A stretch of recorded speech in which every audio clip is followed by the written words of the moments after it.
지금 우리는 한 해의 마지막 주일을 보내고 있습니다. 우리가 송년주일 이렇게 말하죠.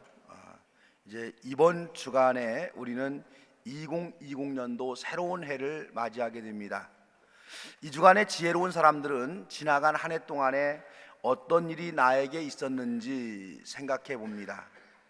한 해 동안 여러분들의 삶 속에 자랑할 만한 것이 있었다면 여러분 어떤 것들이 있었습니까?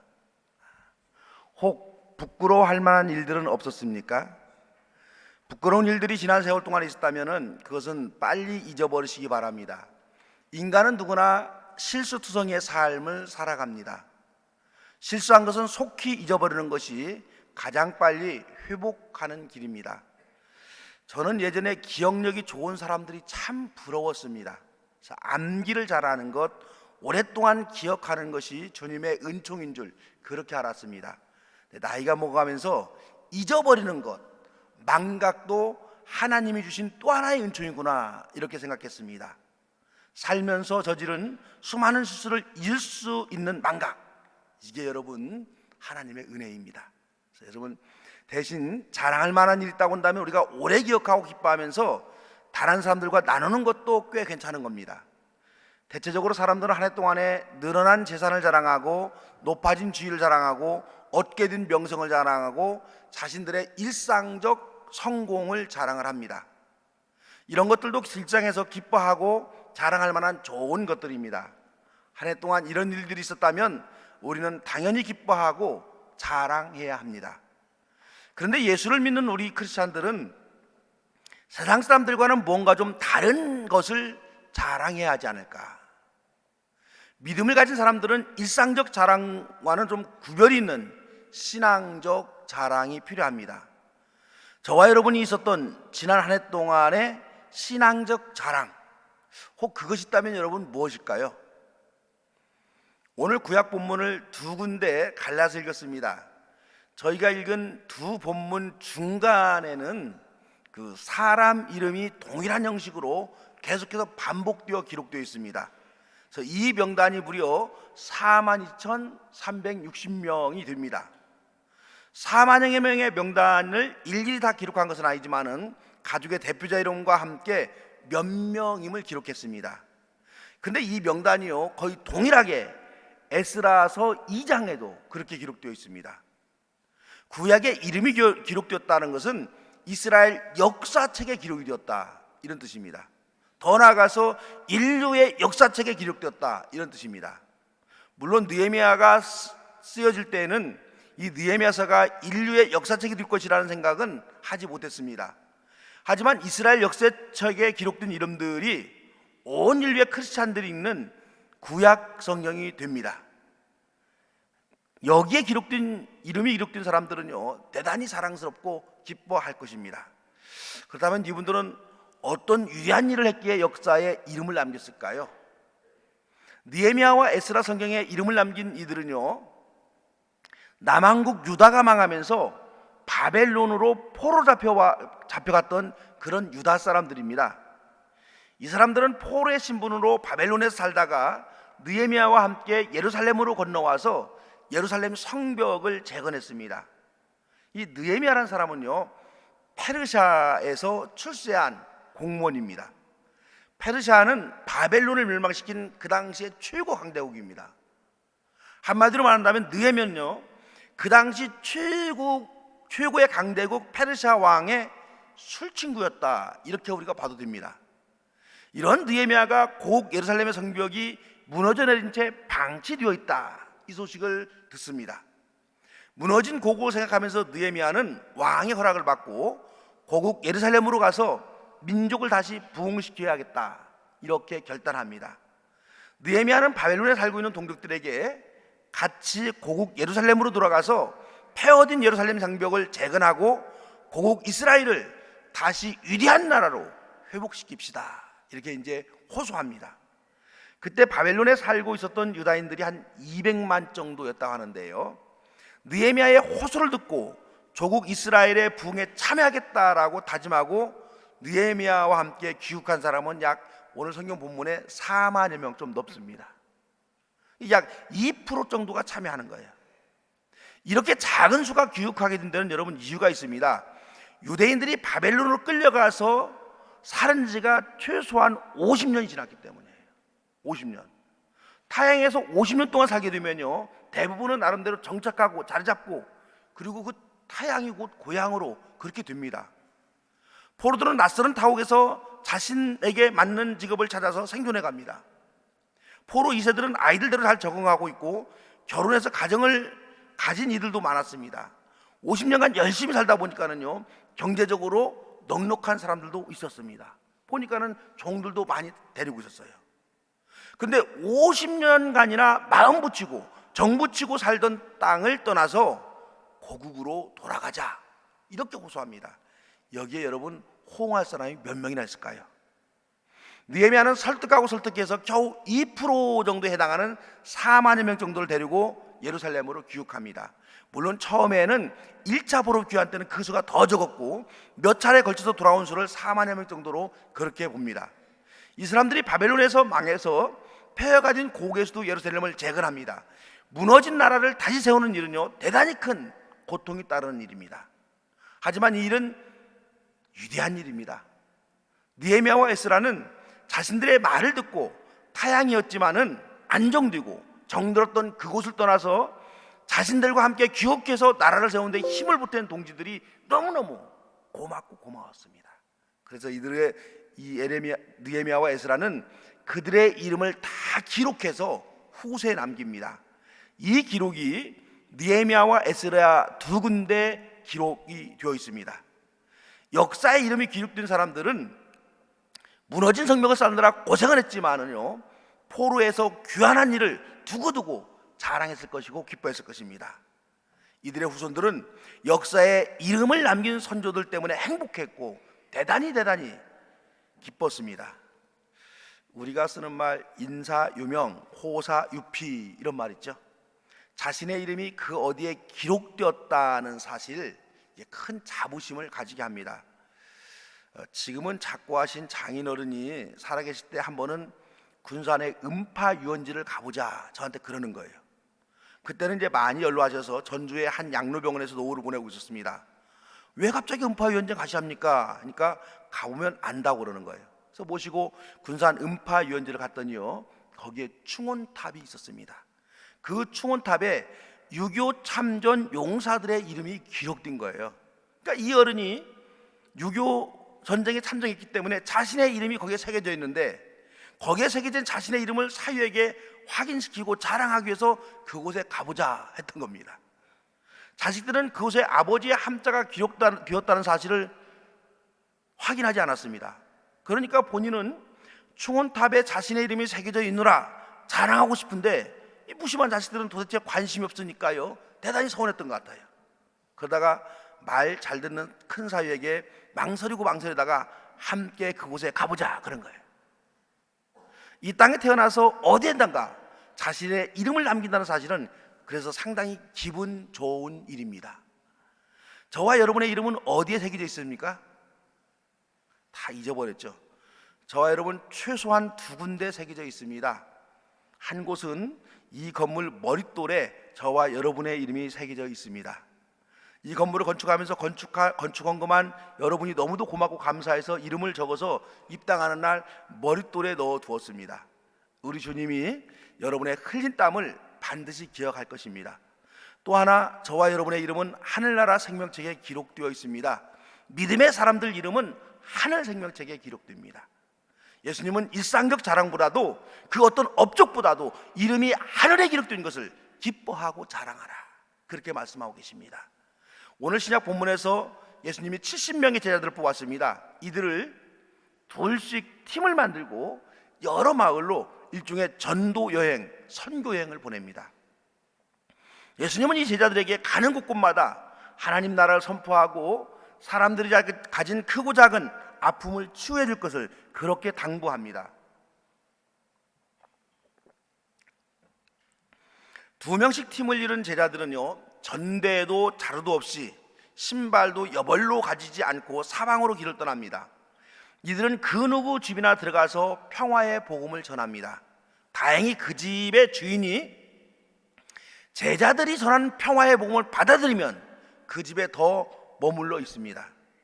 제자들은 이 집 사람들에게 하나님 나라에 대해서, 예수님에 대해서 더 많은 얘기를 들려줄 기회를 얻습니다.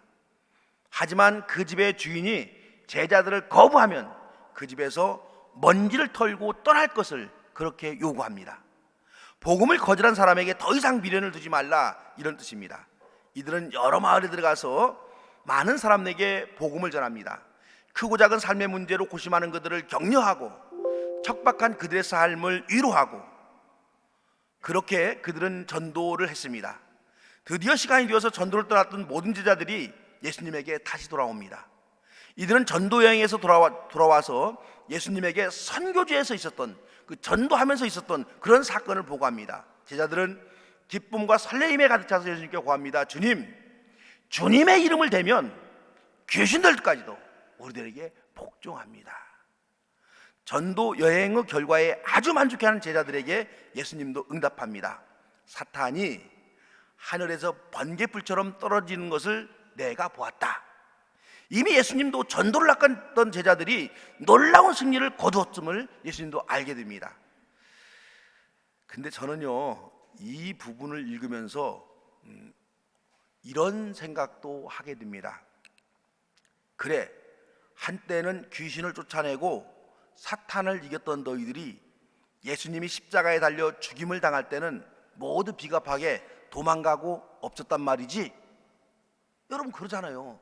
이 전도자들이 지금 예수님의 이름으로 엄청난 기적과 이적을 행했다, 이렇게 보여지거든요. 이 문장을 보면은요, 이런 사람들이 불과 얼마 후에 예수님이 로마 병력에 첩보되기자 예수님을 버리고 모두가 도망가 버립니다. 좀 안 맞죠? 그렇다면 이 전도 여행 때 사탄이 물러가는 것을 보았다, 이 고백은 신비적이고 초월적인 사건만을 말하는 것은 아닌 것 같습니다. 이 놀라운 사건도 그 시대 사람들이 일상적으로 경험할 수 있고 생활 속에서 사건으로 이해할 수 있었습니다. 귀신을 쫓아내고 사탄을 물리쳤다, 이런 표현 방식은요, 일상적인 사건을 강조하기 위한 신화적인 표현으로 우리가 그렇게 봅니다. 예수님 당시에는요, 옳은 삶을 사는 사람들, 주변의 모든 유혹을 물리치고 예수님의 말씀대로 살아가는 사람들을 귀신을 이긴 사람, 사탄을 물리친 사람, 이렇게 얼마든지 표현했습니다. 오늘날도 여러분 그럽니다. 이 가령 예를 들어서요, 여러분 중에서 가장 친한 친구가, 야, 우리의 우정을 위해서 31일 망년위를 할 때인데, 그래서 너는 올해는 송구영신 예배에 빠지라, 그렇게 요청을 했다고 합시다. 여러분은 어떤 결단 내리겠어요? 친구의 우정입니까? 예배입니까? 아마 이 자리에 계신 분들은 대부분 이런 유혹에 넘어가지 않을 것입니다. 한 해의 끝 시간과 한 해의 처음 시작 시간을 기도하면서 보내는 의미 있는 예배 시간을 우리 크리스찬들은 갖기 원합니다. 그런 분들은 스스로가 내가 사탄의 유혹을 이겼구나, 그러죠? 아무리 친구지만은요, 그 유혹은 사탄의 유혹입니다. 이 제자들을 오늘날의 무당처럼 주문이나 말씀으로 귀신을 쫓아내는 그런 일을 한 것이 아닙니다. 전도를 나갔던 이 제자들에게 구체적으로 어떤 일이 일어났는지는 오늘의 본문만을 가지고는 알 수가 없습니다. 분명한 것은 제자들은요, 하늘나라의 위대한 복음을 전했고, 이 복음을 들은 많은 사람들이 위로를 받고 격려를 받고 삶의 힘을 얻었습니다. 전도를 나갔던 제자들은 이렇게 대단히 큰 전도의 성과가 있었습니다. 이것을 체험한 제자들은 자신들이 행한 일에 대해서 예수님께 크게 자랑한 겁니다. 이렇게 들떠서 자랑하는 제자들에게 예수님은 또 하나의 격려의 말을 합니다. 내가 너희에게 뱀과 전갈을 받고 원수의 모든 세력을 누를 권세를 줬으니 아무것도 너희를 해치지 못할 것이다. 예수님이 말한 뱀과 전갈을 받고 원수의 모든 세력을 누를 권세라는 것은요, 성경에서 이게 자주 표현하고 있는 표현입니다. 그 시대 사람들은 세상을 하나님과 사탄의 대결 구도로 본 거죠. 이런 세계관을 가진 사람에게 하나님의 선한 세력이 사탄의 악한 세력을 반드시 이기고 승리한다, 그런 표현을 그렇게 말합니다. 예수님은 제자들에게 앞으로 더 많은 신앙의 자랑거리가 생기고 더 큰 믿음의 업적을 남기게 된다, 그렇게 말씀하는 겁니다. 그런데 이 놀라운 사건을 통해서 예수님이 하시고 싶은, 진짜로 하고 싶은 이야기는 마지막 절에 기록이 되어 있습니다. 예수님은 제자들에게 결론적으로 이렇게 말합니다. 그러나 귀신들이 너희에게 굴복한다고 해서 기뻐하지 말고 너희의 이름이 하늘에 기록된 것을 기뻐하여라. 이 말씀은 오늘 본문이 우리에게 주고 있는 활용 정점과 같은 말씀입니다. 귀신을 쫓아내는 업적, 뱀을 밟고 정갈을 밟으며 놀라운 권세를 행하는 그런 능력이 행했다면 그것은 작은 자랑입니다. 제자들에게 이런 일상적 자랑과 작은 자랑과는 비교할 수 없는 놀라운 자랑거리가 있습니다. 제자들이 행한 그 어떤 신비한 능력보다 더 크고 위대한 것은요, 이 제자들의 이름이 하늘에 기록된 것이다, 이런 말씀입니다. 이것이 오늘 예수님이 제자들에게 주신 말씀이고, 더 나아가서 오늘 한 해 끝주일 예배를 드리고 있는 저와 여러분에게 주시는 주님의 말씀입니다. 많은 발명품을 발견해낸 어느 과학자에게 누군가가 물었다고 그래요. 당신이 지금까지 발견한 것 중에서 가장 위대한 발견은 무엇입니까? 그 과학자가 한참을 생각하더니 이렇게 대답했다고 합니다. 내가 지금까지 발견한 것 중에서 가장 위대한 발견은 예수 그리스도가 나의 구세주가 되었다는 발견입니다. 예수님이 나의 구세주가 되신다는 이 깨달음, 이 믿음, 이 발견이야말로 과학자의 가장 크고 위대한 발견이었다, 이런 고백입니다. 이분은 자신이 무엇을 기뻐하고 무엇을 자랑했는지를 안 사람입니다. 오늘 본문의 표현을 빌자면 이 과학자는 자신의 이름이 하늘에 기록된 사실이 가장 위대한 발명이고 발견이며, 자신이 그동안에 발견했던 그 어떤 것보다도 더 기뻐하고 자랑할 만한 업적임을 그렇게 고백한 겁니다. 시편 84편 10절에는 이 점을 이렇게 기록해 놓고 있습니다. 주님의 뜰 안에서 지내는 하루가 다른 곳에서 지내는 첫날보다 낫기에 악인의 장막에서 살기보다는 하나님의 집 문지기로 있는 것이 더 좋습니다. 저와 여러분 어떻습니까? 우리는 지금 성공지상주의를 위치는 사회에서 살아가고 있습니다. 할 수만 있다면 더 높은 탑을 쌓으려고 혈안이 되어 있습니다. 우리가 쌓은 높은 탑은 기뻐하고 자랑할 만한 큰 업적입니다.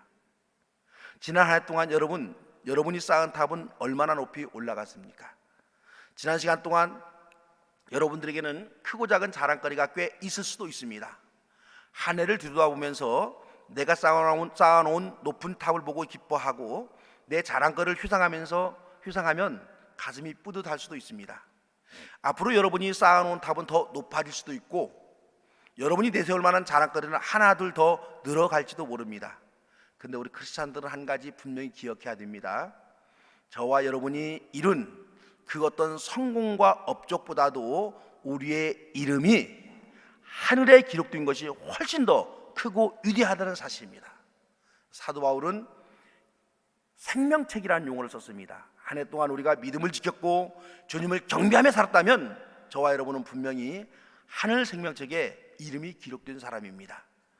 여러분, 인생은 성공도 있고 실패도 있습니다. 성공은 우리에게 기쁨을 주고 실패는 우리에게 좌절과 낙담을 주기도 합니다. 하지만 내가 무엇을 성취했는가, 무엇을 잃어버렸는가에 너무 도취하지 마시기 바랍니다. 하늘 생명책에 저와 여러분의 이름이 기록된 사실을 우리가 굳게 믿는다면 한 해의 성공은 작은 성공에 불과합니다. 한 해의 실패는 작은 실패에 불과합니다. 작은 성공과 작은 실패, 이것은 우리 인생사례에서 계속해서 반복되는 일입니다.